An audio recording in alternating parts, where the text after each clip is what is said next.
Seperti kita ketahui bersama, bahwa situasi geopolitik saat ini masih mengerucut pada isu pergeseran ideologi lintas negara. Fenomena geopolitik hari ini tak banyak berbeda dengan fakta sejarah skema demokrasi Orde Lama yang terobsesi dengan sistem demokrasi terpimpin.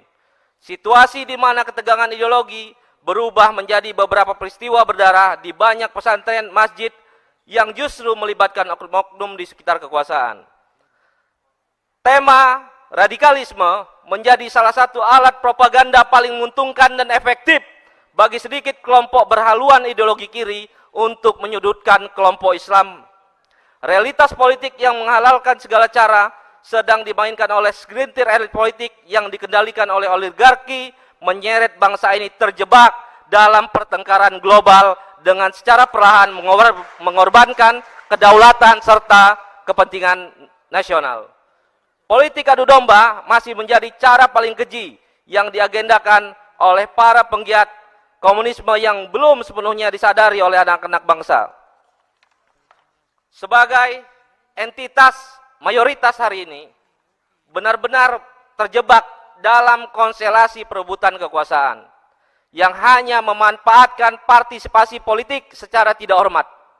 Mungkin inilah masa yang dimetaforakan oleh baginda Rasulullah Shallallahu Alaihi Wasallam, bahwa akan ada suatu masa umat Islam hanya seperti buih di lautan, banyak namun ringan dan tak berisi, hingga dengan mudahnya terombang-ambing oleh gelombang dan badai peradaban. Ormas-ormas Islam tak hanya tidak mampu merajut kembali keterputusan tali persaudaraan Islam hari ini, mereka justru secara terang-terangan menunjukkan kebisuan dan tegak berdiri di baris kekuasaan.